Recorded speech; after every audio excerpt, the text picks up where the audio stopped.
Lengo kuu la siku hii ni kuileta pamoja dunia kwa kuandaa makongamano ya kuimarisha uelewa wa jamii juu ya changamoto za kuzama za kiafya zinazoambatana na kuzama na kuweka njia madhubuti za kuzuia kuzama. Aidha, siku hii inaeleza juu ya umuhimu mkubwa wa kuzuia kuzama kwa kuimarisha uratibu wa pamoja katika kuzuia vifo vinavyotokana na kuzama na baadhi ya wakati kusababisha ulemavu wa kudumu, hasa kwa jamii iliyo katika mazingira hatarishi zaidi ya watumiaji wakuu wa mazingira ya bahari, mito, maziwa na mabwawa. Ndugu washiriki, kwa mujibu wa ripoti ya kuzama iliyotolewa na Shirika la Afya Duniani WHO kwa mwaka 2025, kimataifa kuzama kunasababisha vifo vya watu zaidi ya 300,000 kila mwaka, ambapo takriban watu 30 huzama kila saa moja. Hii ni idadi kubwa ambayo inapoteza uhai wa watu wetu duniani kote. Kwa upande wa Zanzibar, takwimu zinaonyesha kwa mwaka 25 watu 98 walizama ndani ya mwaka huu. Kati yao 27 sawa na 28% walipoteza maisha na 71 sawa na 72% waliokolewa wakiwa hai. Serikali ya Mapinduzi ya Zanzibar inayoongozwa na Jenerali Daktari Hussein Ali Mwinyi kwa kushirikiana na wadau wengine itaendelea kutoa elimu kwa makundi mbalimbali ya jamii, wakiwemo wanafunzi wa skuli, vyuo vikuu, wazee, vijana, watoto, wanawake, watu wenye ulemavu na vikundi mbalimbali vya kijamii, wakiwemo wapiga makachu.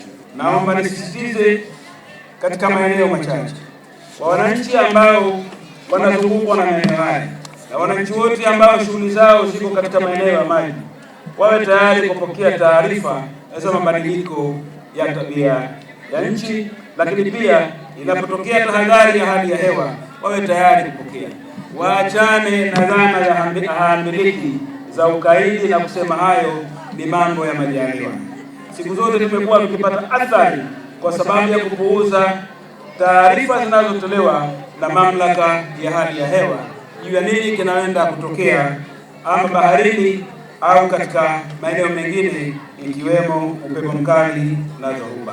Tukikumbuka matukio makubwa ya mwaka 2011 na lile la mwaka 2012 za meli za MV Spice na Skagit, lakini mbali na hayo matukio mengine yamekuwa ni ukumbusho mkubwa.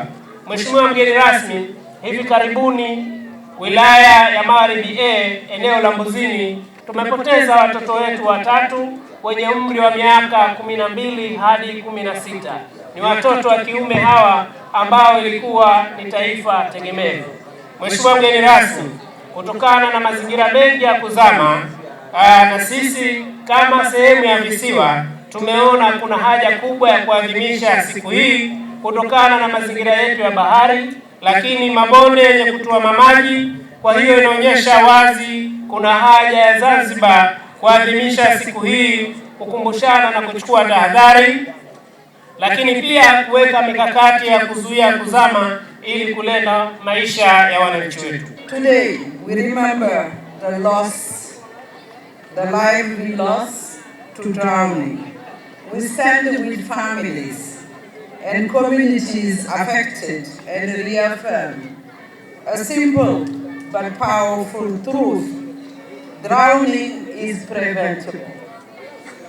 Every life saved represents the collective impacts of strong leadership, the sound policies, informed communities, and effective partnership. Every year, nearly 300,000 people lost their life to drowning worldwide, with children and young people among the most affected. For Zanzibar, where the ocean is integral to transport, livelihood, fishery, tourism, and culture, drowning prevention is both a public health priority and an essential investment in sustainable development and community resilience. The tragic maritime disasters of MV Spice Islander in September 2011 and MV Kartik in July 2012 remain among the most painful chapters in Zanzibar history. While these events expose the devastating consequences of water-related disasters, they also galvanized national commitment to strengthen maritime safety, emergency preparedness, risk awareness, and multi-sectorial action to prevent future loss of life.